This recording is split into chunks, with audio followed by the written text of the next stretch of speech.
신년에 연속 3회에 걸쳐서 예레미야서 특별히 29장에서 32장까지를 살펴보고 있습니다.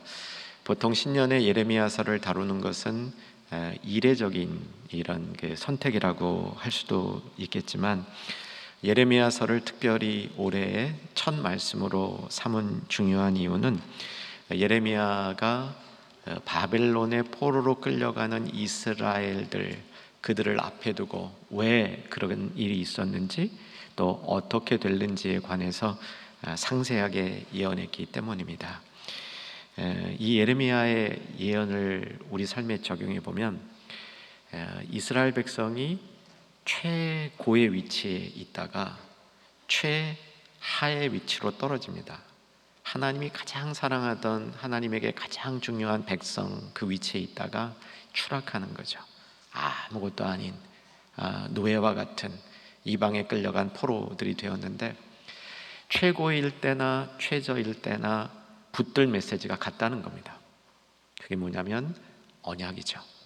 그래서 올해 언약을 붙들고 이웃과 세상 속으로 나아가자, 이 말씀을 우리 속에 새길 때 예레미야서가 중요한데, 특별히 29장에서 32장 사이, 이번 오늘 세 번째로 다루게 될 이 큰 대목에서는 새 언약, 이제 언약이 이제 구약 성경 보통 아브라함, 그 이전에 노아, 그 이전에 에덴, 이런 보기에 따라 좀 다르지만, 이게 구약 성경 전반의 언약이 흐르다가 예수님에 가서 언약의 이 깊이와 너비와 높이가 달라집니다. 그래서 더 좋은 언약이라고 히브리서 기자는 얘기를 하는데, 예수님이 구약에 있었던 모든 언약을 다 이렇게 포함하시고 그것을 훨씬 더 높이 더 좋은 언약으로 만드신 거죠. 이걸 새 언약이라고 그러는데, 예레미야서 29장 이하에도 새 언약에 관한 이런 요소들이 담겨 있습니다. 이 부분을 살펴보는 겁니다. 언젠가 말씀드린 것처럼 예레미야서는 새 언약에 관한 메시지를 담고 있기 때문에 구약 성경 중에서 매우 중요한 책인데, 저희들 신학교 다닐 때에는 예레미야서 31장 33절을 언제나 외우도록 그렇게 교수님들이 안내해 주시고 교육했습니다. 그래서 예레미야서 31장 33절을 어쩌면 구약에서 제일 중요한 이 구절이다, 이렇게까지 저희들은 훈련을 받았는데, 오늘 그 구절을 본문으로 안 삼은 이유는 작년 7월 17일 날 그 본문으로 말씀을 전했기 때문입니다. 그래서 그 본문과 유사 본문이면서 또 다른 측면의 새 언약을 기록하고 있는 이 말씀이 오늘 32장, 정확히는 37절로부터 41절까지 말씀이 되겠습니다. 오늘 이 말씀을 하나하나 살펴보려고 합니다. 자, 본문을 피시고요. 37절, 32장 37절 같이 한번 읽으십시다. 보라, 내가 노여움과 분함과 큰 분노로 그들을 쫓아 보내었고 모든 지방에서 그들을 모아들여 이곳으로 돌아오게 하여 안전하게 살게 할 것이라.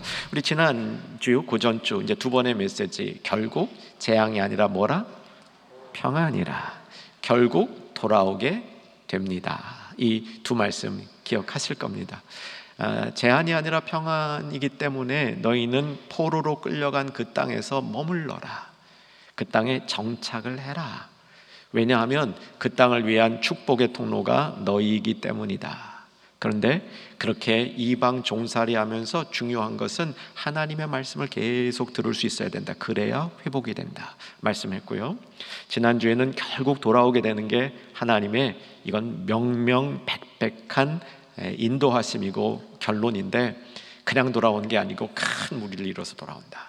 그리고 큰 무리 안에는 이동에 매우 불편한 사람들도, 앞이 안 보이는 사람, 저는 사람, 막달 부른 임산부, 이제 막 해산한 여인들까지 포함되어서 돌아온다. 이게 지난주의 말씀입니다. 돌아오는 것에 대한 당위성이죠. 오늘 그 말씀이 반복되고 있는 겁니다. 이곳으로 돌아오게 하여 안전히 살게 할 것이라 얘기합니다.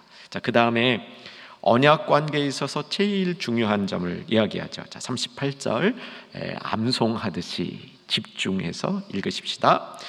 그들은 내 백성이 되겠고 나는 그들의 하나님이 될 것이며. 자, 언약은 하나님과 인간 사이에 맺어진 약속입니다. 이 약속의 목적은 관계입니다. 관계를 맺기 위해서 약속을 맺은 거죠. 이 관계를 설명할 때, 그러니까 하나님과 인간 사이에 이루어져야 될 관계를 설명할 때 성경에는 크게 두 가지 관계로 설명합니다. 하나는 왕과 백성, 또 하나는 부모와 자녀 관계, 아버지와 아들 관계로 설명합니다. 구약 성경에서 대부분 언약을 얘기할 때는 하나님이 왕이시고 백성, 여호와가 그의 그 선택한 자들을 백성 삼는 것이다, 이걸 언약이라고 설명을 합니다. 신약에 오게 되면요, 더 많은 초점이 아버지와 자녀 관계, 아버지와 아들 관계로 바뀌게 됩니다. 물론 구약에도 하나님이 아버지고 자녀라는 이야기가 나와 있습니다. 숨은 그림 찾듯이 몇 군데 있는데 그런 거 발견하면 아주 그냥 영적으로 짜릿합니다. 신약에도 우리와 하나님 관계를 백성과 왕의 관계로 설명하는 경우가 왕왕 있습니다. 그래서 이것은 딱 둘로 갈리우는 것이 아니라 서로 호환적이죠. 하나님과 인간의 관계, 특별히 택한 자들과 관계를 백성이요 자녀라고 설명해 주고 있는 것입니다.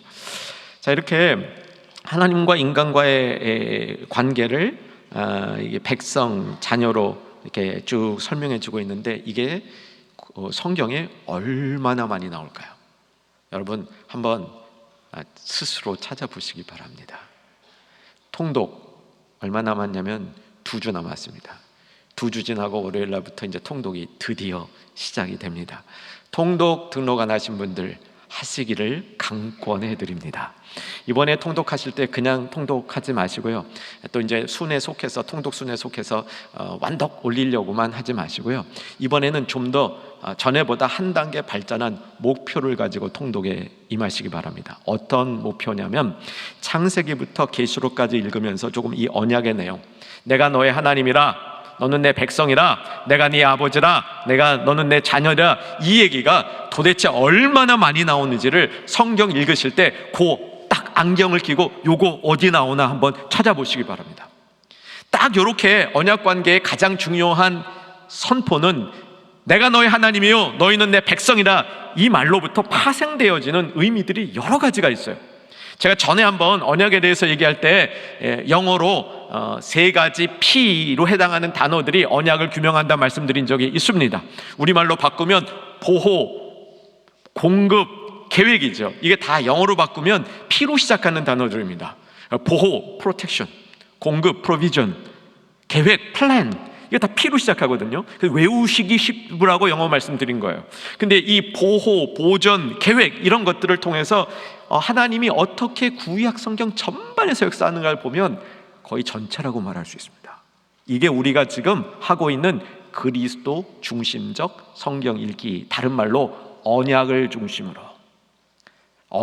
중심으로 어떻게 언약이 맺어지고 실현되는가를 중심으로 성경 전체를 보는 눈을 키우는데, 이게 우리 신앙에 엄청 도움이 됩니다.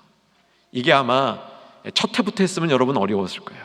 둘째 해에 이렇게 보시면 아마 많이 달라지는 것, 훨씬 깊어지는 걸 경험할 겁니다. 이번에 여러분 지난년에 완독하셨던 분, 등록하시고 못하신 분, 등록 안 하신 분, 이번에는 모두 다 같이 해보십시다. 70주년을 준비하는데 가장 유익한 방법 중에 하나가 성경 통독이 아닐까 생각합니다. 올해는 특별히 자녀들도 같이 합니다. 우리 자녀들도 성경 통독을 쭉 같이 해나가는데 얼마나 아름답습니까?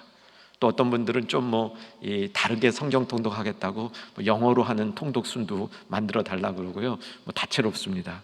어쨌든 이 통독 올해 다시 한번 특별히 이번에는 언약을 중심으로, 그래야 우리가 올해 목표가 언약을 붙들고 이웃과 세상 속으로 나가자 그랬는데, 언약 붙드는 거 잘 붙들어야 되잖아요. 어떻게 붙들겠습니까? 굉장히 좋은 방법이 통독을 하되 통독 속에 있는 언약에 관한 말씀들을 여러분이 찾는 겁니다. 노트 준비하셔도 좋습니다. 이게 손글씨 좋으시는 분들은요, 노트 준비해서 한번 써보세요. 저도 시작했습니다. 전 12월 달부터 시작을 해서 이사야, 예레미야, 에스겔 했는데요, 그 3책에만 해도 어마어마한 분량이에요. 이 언약에 관한 메시지들이.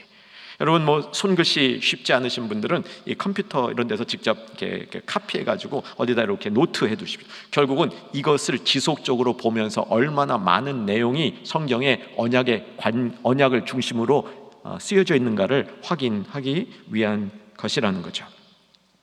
자, 이렇게 언약의 핵심은 내가 너의 하나님이요 너는 내 백성이다. 이걸 꼭 기억해 주시고요. 자, 이제 본문에서는 그 언약 관계를 어떻게 더 자세히 설명하는가 39절을 보시기 바랍니다. 39절 같이 읽으십시다.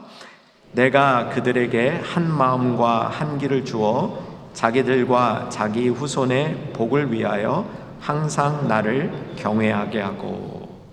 이게 언약 관계에서 나는 너의 하나님이요 너희는 내 백성이다, 요 말씀과 파생 관련되어서 여러분 구약 성경 아브라함을 하나님이 택하실 때 하나님이 아브라함을 택하시면서 언약 맺은 거거든요. 그때 뭐라고 또 말씀하셨냐면 천하 만민이 너를 통하여 뭐를 받으리라? 복을 받으리라. 그 얘기가 여기 좀 포함되어 있어요.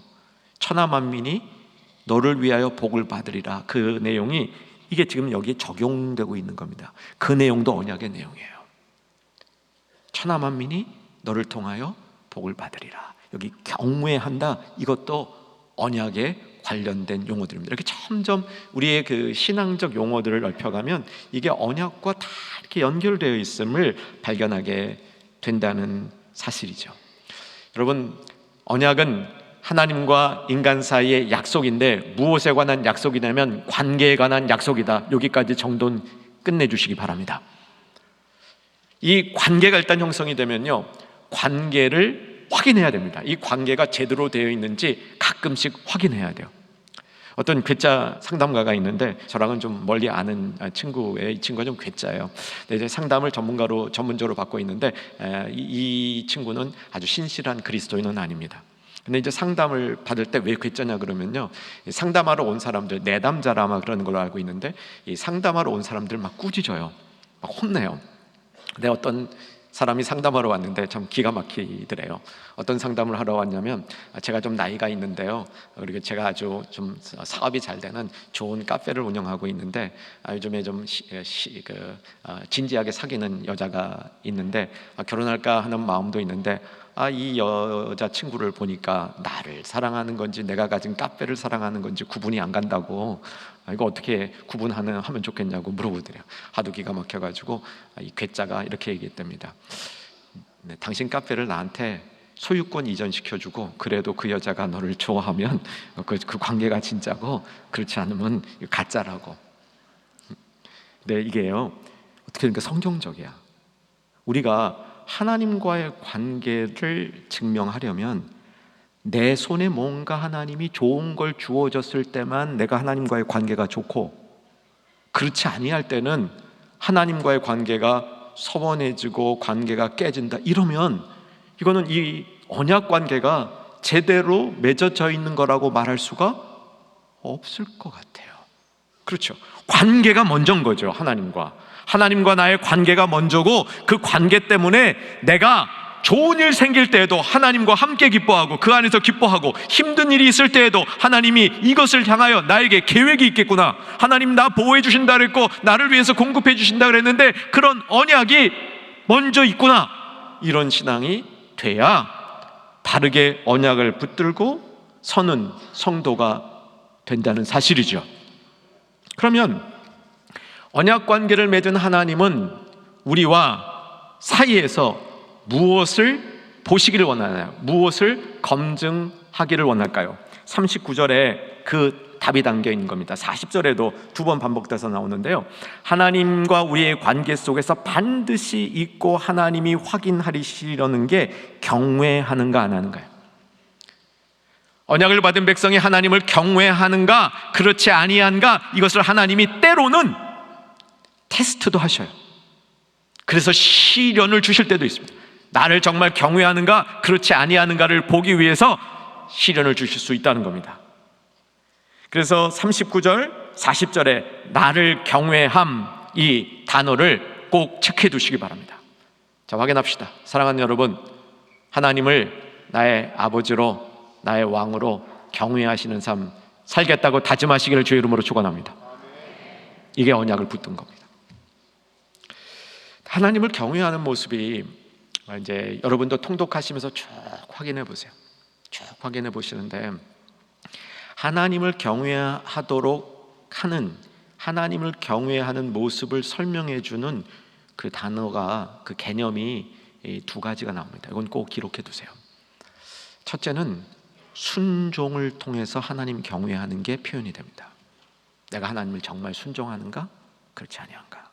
두 번째는 의가 있는가 없는가? 이 두 가지를 통해서 구약 성경, 신약 성경 다 보게 되면 하나님을 경외하는 모습은 순종을 통해서, 의롭게 살아가는 모습을 통해서, 의를 갖추고 있는 걸 통해서, 이 두 단어의 순종과 의입니다. 우리 성도님들은 순종을 잘해야 됩니다. 우리 충현교회 성도님들은 순종을 잘하는 성도님들로 알려져 있습니다.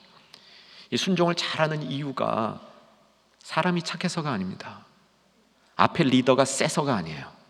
순종을 잘하는 이유는 하나님을 경외하기 때문입니다. 하나님을 경외하는 모습으로 하나님께 순종하는 겁니다. 그런 사람들의 특징은 하나님의 뜻을 기쁘게 여깁니다. 그리고 정말 하나님을 사랑해요. 하나님께 감사합니다. 그래서 순종하는 겁니다. 맹종과 다른 겁니다. 눌려서 끌려가는 것과 다른 겁니다. 여러분, 진정한 순종은 하나님을 경외하는 모습이라는 사실을 꼭 기억하시기를 바랍니다. 두 번째, 하나님을 경외하는 모습이 의의 열매를 맺는 것, 의와 관련이 있어요. 의와 이제 의는 요약하면요, 의는 하나님을 가까이 할 수 있는 조건입니다. 하나님과 가까이 하려면 의로워야 돼요. 하나님 자체가 의이기 때문에 하나님이 우리를 심판하실 때 그 기준이 의입니다. 의가 있는가 없는가를 보는 게 하나님이 우리를 심판하시는 기준이 되는 거죠. 하나님의 백성은 세상에서 그 의를 실천하면서 살아야 됩니다. 그래서 공의, 정의, 의롭게 사는 것, 이런 것들이 신구약 성경에 강조되고 있는 겁니다. 여러분, 다시 한번 언약을 붙든 하나님의 백성이 무엇을 통해서 우리가 언약을 붙들고 있다는 것을 보여줄 것인가? 경외함이에요. 그리고 하나님을 경외하는 모습은 순종과 의라는 사실입니다. 잘 정리될 수 있기를 바랍니다. 근데 이제 문제가 있어요. 어떤 문제가 있냐면, 하나님이 우리에게 의가 있는가, 우리가 잘 순종하는가, 하나님을 경외하는가, 언약 관계에 대해서 검증하고자 하시면 우리는 그 검증에 통과될 가능성보다는 미달될 가능성이 높다는 겁니다. 구약 성경의 대부분의 사람들이 미달됐어요. 미달 이게 반복적으로 됐습니다. 노아 홍수 때 하나님이 언약 맺었거든요. 무지개 보여주셔서 막 그랬어요. 그 다음에 괜찮아졌어요. 바벨탑 쌓았어요. 바벨탑 쌓은 다음에 사람이 괜찮았나요? 안 그랬잖아요. 아브라함 불러서 뭔가 이렇게 막 믿음이 막 생기는 것 같았고, 출애굽하면서 뭐 그냥 이스라엘 백성들이 큰 하나님의 백성이 되긴 했는데 바로 사사기로 들어가요. 그리고 결정적으로 인간이 돌이킬 수 없다는 모습을 보여준 게 바벨론 포로예요. 구약 성경부터 쭉 이렇게 이제 누적되어진 인간의 무능함이, 인간이 하나님의 언약 관계를 스스로 지킬 수 없다는 사실을 결정적으로 보여준 게 바벨론 포로였단 말이에요. 그래서 이 바벨론 포로를 중심으로 예레미야가 한 선언은, 언약을 자꾸 얘기한 것은 기존의 방법대로는 언약을 지킬 수가 없기 때문에 하나님이 새로운 방법을 만들어낼 것이다 선포하는 겁니다. 그 새로운 방법을 만들어낼 것이다. 이게 바벨론 포로로 돌아오는 과정 속에서 그 그림자가 보여졌는데, 그림자가 완성된 것은 예수님의 십자가를 통해서 완성된 겁니다. 여러분, 이런 내용들을요, 여러분 2023년에 통독하면서 여러분 스스로가 은혜로 깨달을 수 있기를 주 안에서 강하게 소망합니다. 그러면 우리가 정말 말씀에 대한 태도가 달라집니다.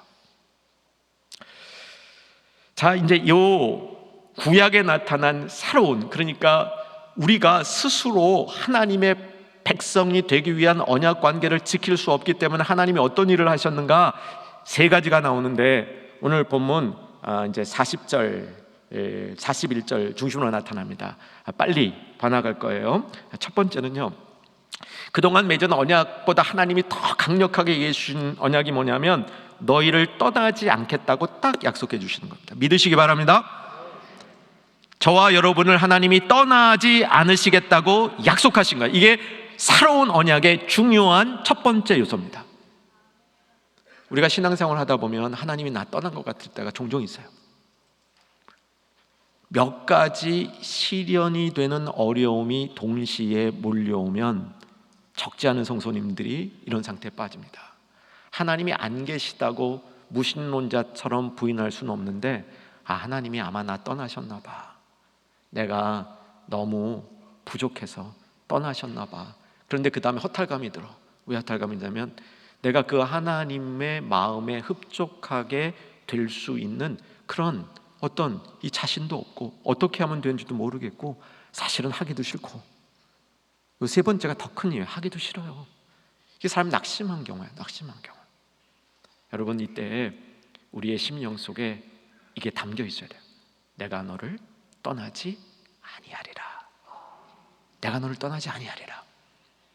이게 새로운 약속의 중요한 부분이 되는 거죠. 같이 한번 읽으셨으면 좋겠습니다.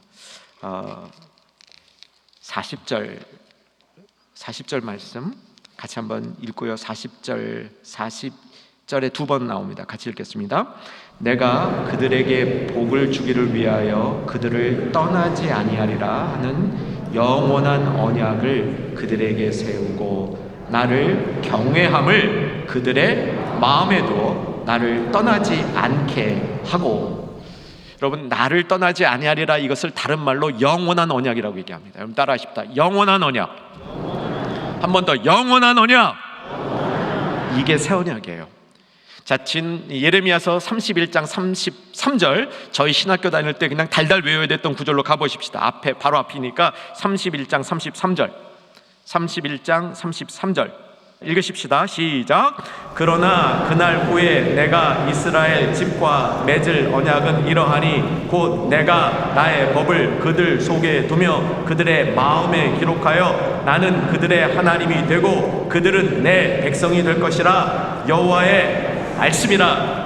그 전절에 보면 이전에 맺었던 언약과 질이 다른 언약이다라고 얘기합니다. 이전에 맺은 언약은 깨트릴 수 있었다라고 얘기합니다. 언약이 깨지는 순간 하나님이 멀리할 수 있는 조건이 만들어지는 겁니다. 그런데 새로 맺어지는 언약은 깨지지 않는다는 겁니다. 이유가 마음에, 너희 속에, 너희 마음에 내가 맺은 언약을 기록해 두리라. 다른 말로 영원한 언약입니다.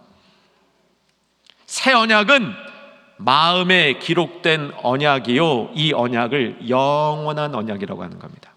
이게 우리 본문 안에는 안 나오는데요, 이 언약이라는 것을 성경 전체에서 보면 언약은 하나님과 인간 사이의 약속인데 그 약속에 뭐 하나 얹어져요.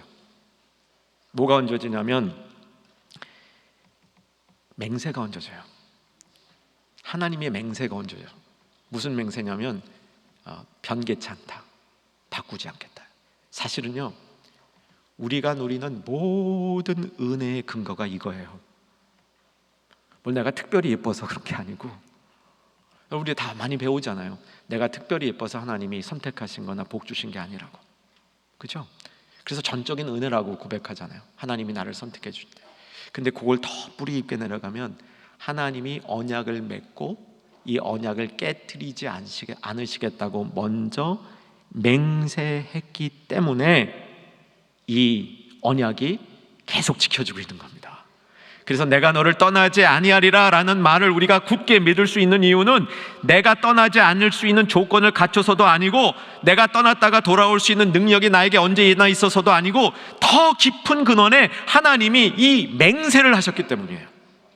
비슷한 말이 오늘 본문 조금 더 내려가면 44절에 있기는 해요. 44절 중간쯤 보면 증서를 기록하여 봉인하고 증인을 세우리니, 이게 맹세했다는 말에 대한 당시의 문화적인 표현입니다. 참고로 해두실 분은 해두시기 바랍니다. 자, 그래서 첫 번째, 내가 너를 떠나지 않겠다, 그 약속. 두 번째, 마음에 기록했어요. 마음에 기록했습니다. 이 말은 무슨 뜻이냐면 우리의 마음을 하나님이 관장하시겠다는 겁니다. 우리의 마음을 관장하시겠다는 뭔가는 말은 가장 중요한 부분을 하나님이 차지하시겠다는 거예요. 그래서 우리는 지난 특세 첫날 고백, 무슨 고백이었습니까? 예수님이 먼저시다. 예수님이 먼저 계셨고 먼저 나셨고 먼저 계셨고, 그래서 우리의 고백은 예수님이 먼저다. 우리의 삶의 최우선이 예수님이다. 또 기억을 주십니다. 누가? 우리 안에 계신 성령께서. 그래서 구약시대 때 언약이 맺어지는 맹세의 효과는 예수님 안에서는 우리 안에 내주하시는 성령께서 그 언약의 불변함을 가르쳐 주시는 것이고, 우리의 마음을 그 성령께서 계속해서 깨끗하게 주님을 향하여 나아갈 수 있도록 해주시는 겁니다. 다시 한번 정리해서 말씀드립니다. 바벨론 포로를 중심으로 어떤 역사적인 일이 벌어졌냐면, 뼈아프게 포로로 끌려가는 이 민족적인 아픔 속에 영적인 권위 있는 해석이 뭐냐면, 인간은 스스로 언약 관계를 지킬 수 없다. 그래서 바벨론 포로로 끌려가는 순간 하나님은 그동안 감추어 주셨던 새로운 계획을 보여주시는 거예요.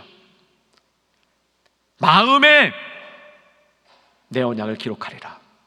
그래서 마음에 기록된 언약은 깨지지 아니할 것이다.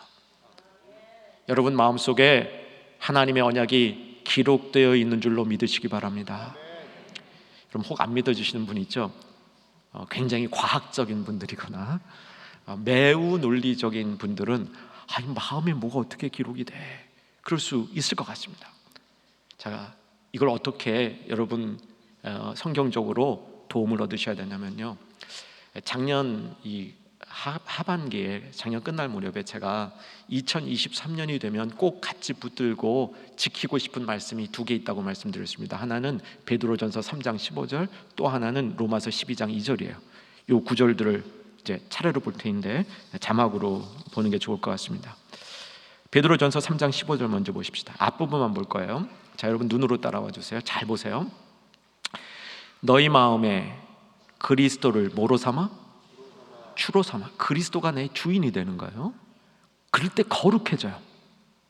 거룩해질 때 그리스도를 주로 삼아 거룩해지는 과정, 이게 내 마음을 예수님이 관장하는 겁니다. 내 마음에 이 언약이 쓰여질 때 어떤 현상이 일어나냐면, 내 마음에 그리스도를 주로 삼게 됩니다. 그래서 구별되어져요. 마음에 그리스도를 주로 삼아 거룩하게 되고, 이게 구약의 마음에 기록하리라 라는 언약이 내 안에 작동하는 겁니다. 자, 그러면 어떻게 되느냐? 로마서 12장 2절.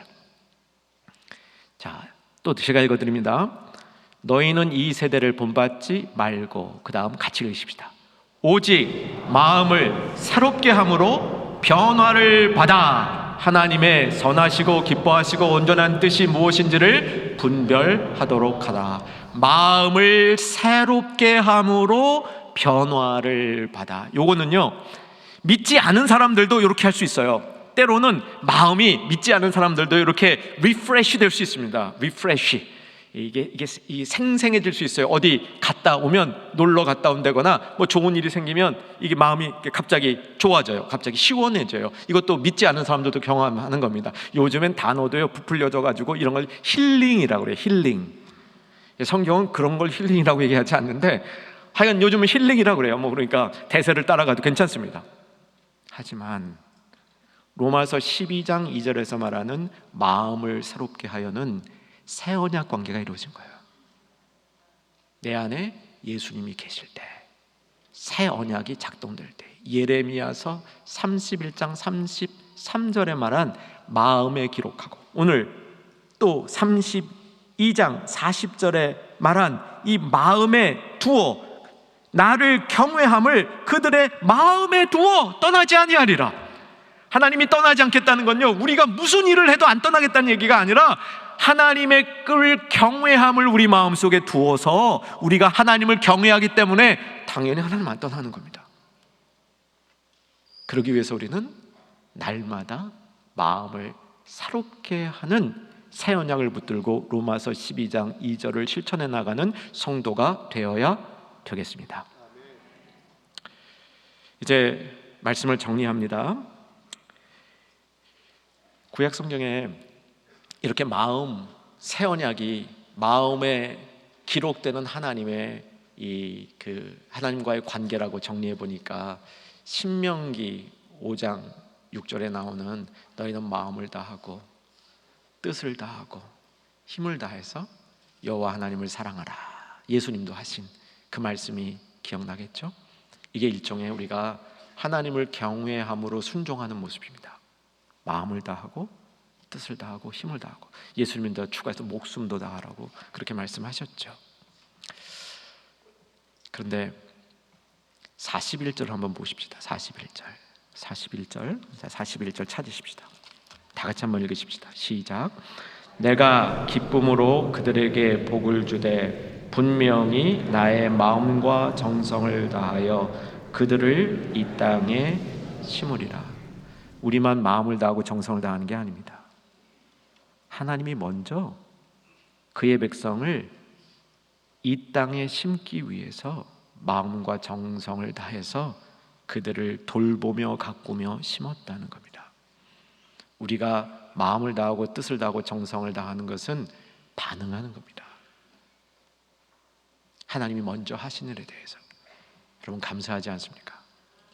포로로 끌려가는 이스라엘 백성, 뿌리가 뽑혀서 이방의 포로로 갔던 그 백성을 가장 좋은 땅으로 옮겨서 그냥 옮겨 놓는 게 아니라 거기에 심어주시는 거예요.